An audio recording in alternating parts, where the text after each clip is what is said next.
When we tested the 2023 Hyundai Elantra N's fuel economy, we got 3 miles per gallon better than EPA in this 6-speed manual car. However, this dual-clutch automatic promises 2 miles per gallon less, according to the EPA. So are we going to see that here in the real world? Tonight we find out.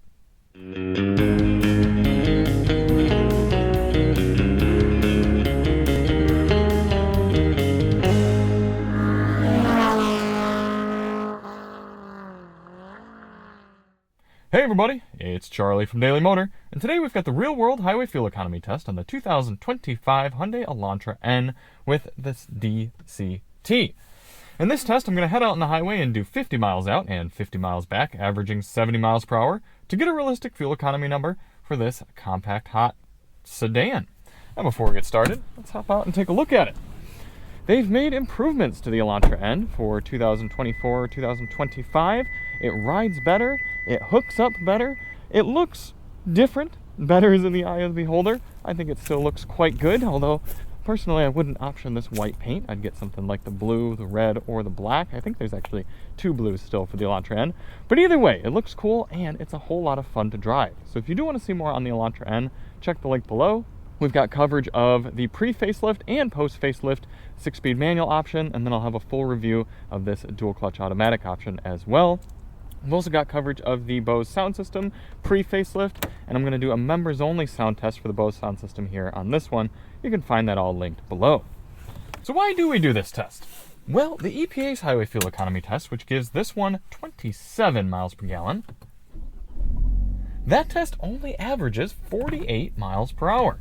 We know there are plenty of people who do miles on the highway, steady state, and would like to know what sort of numbers you can realistically expect here in the real world. So in order to test that out, we're going to head over to the gas station tonight. I have to do these tests at night in order to avoid traffic slowdowns. I wonder if this is the guy who owns this Juke Nismo. I've always thought that's a cool car. But anyway, we're going to head out tonight and do 100 miles, come back, fill up at the same pump using the same 3-click fueling method, and get a result. Now, a few things to note for today. Outside temperature should be about high 50s Fahrenheit when we head out tonight. And we're going to have our tire pressures filled up to the door placard, 36 PSI front, 34 PSI rear. And we're going to run the climate control at 73 degrees auto. Look at that, that's another cool car. First generation Infiniti M. Probably an M45. I'll have to try to find the drivers for some of these cars and see if I can review them. Another thing I should note is that when we fill up tonight, we are going to use premium fuel. The Elantra N doesn't necessarily require it.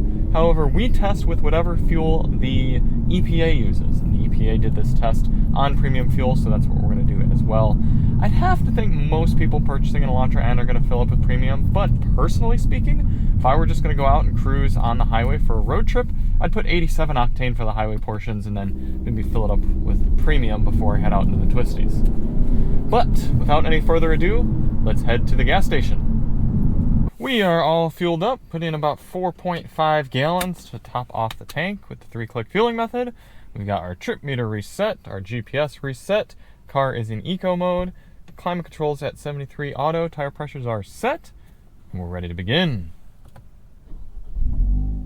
Now, as I said, the car does have a number of different drive modes. You've got your normal eco, normal, and sport down here, and then you've got N modes. There's N standard and N custom, so you can customize how aggressive you want your N modes to be as well.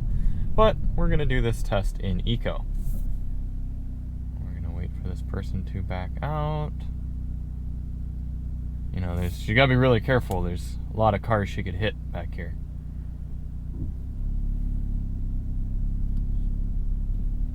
The bedazzled license plate cover tells me she's a real driving enthusiast.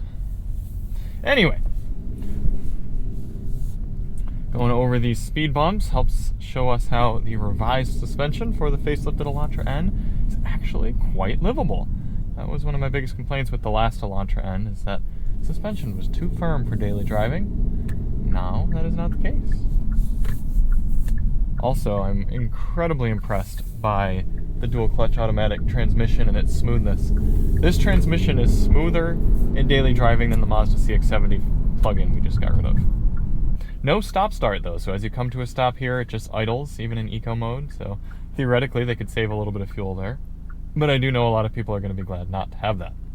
Also, it is a little bit cooler tonight than I expected. It might warm up a bit as we get to the coast, but 53 degrees Fahrenheit. Now, the goal of this test isn't to hypermile. We're not trying to get the best possible fuel economy out of this car, but rather a realistic figure. So in order to do that, we're going to get up to highway speed here at a reasonable pace and set our cruise control at a GPS-indicated 71 miles per hour. That should allow us to average 70 over the whole trip.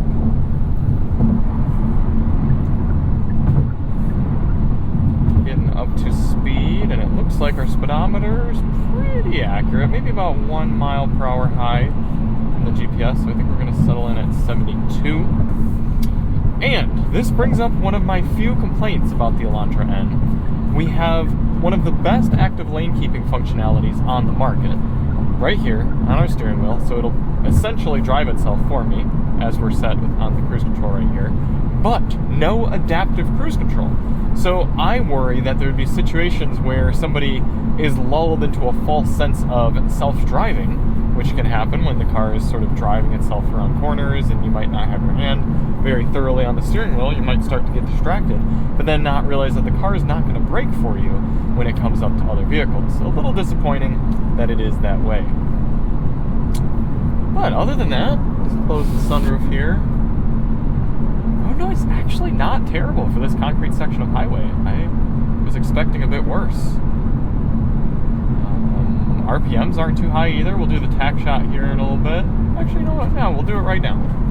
Looking at about 18, maybe 1900 RPM actually at 71 miles per hour. Now coming up to 72-ish. So pretty good there. Yeah, I think it's going to be an okay place to be. So we're going to continue on with the test and catch you through the end. I'm going to be testing out the Bose sound system, doing some members-only tracks, so check them below if you'd like to see that. And in the meantime, enjoy this time lapse of the entire trip after I remember to turn the GoPro on.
Coming into the end of the highway fuel economy test here in the Elantra N DCT, I gotta say, for the capabilities and the fun factor of this car, it's a decent highway cruiser. I'm actually comfortable here still.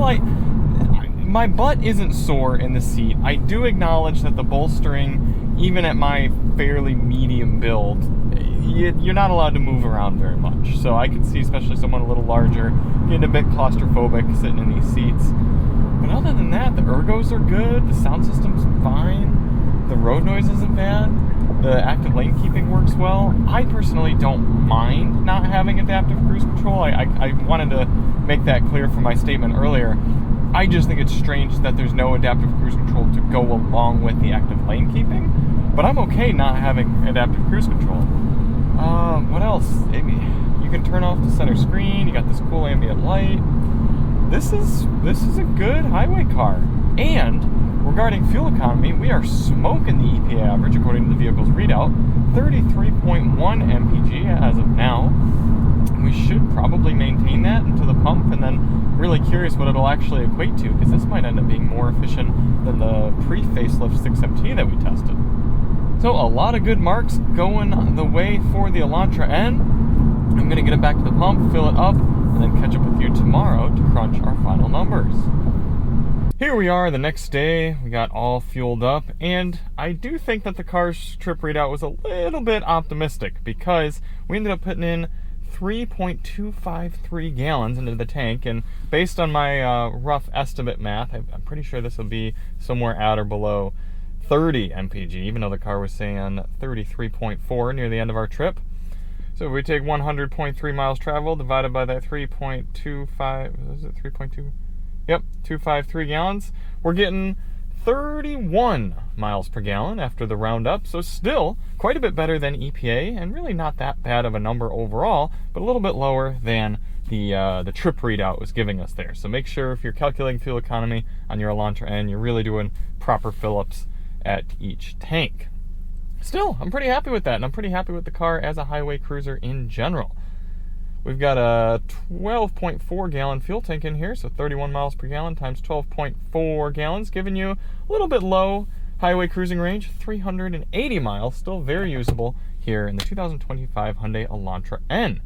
So even though the EPA thinks that the dual clutch automatic is going to do a little bit worse than the manual transmission car, we're seeing numbers right around the same, and a lot of it's going to come down to how you drive. And I will say that it is a bit easier to drive economically with the automatic because the car is shifting for you, whereas with the manual you're more tempted to rev it out every time. But this one is a little bit heavier than the manual transmission car, and again, all comes down to how you drive it.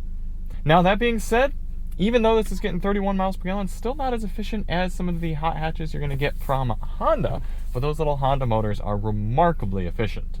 And in the real world, you're really not going to see that huge of a difference in cost unless you really put on some serious miles. So thank you all so much for watching. If you do want to see more on the Elantra N, check the link below, and we'll see you on the next one. I'm Charlie from Daily Motor, and as always, drive on.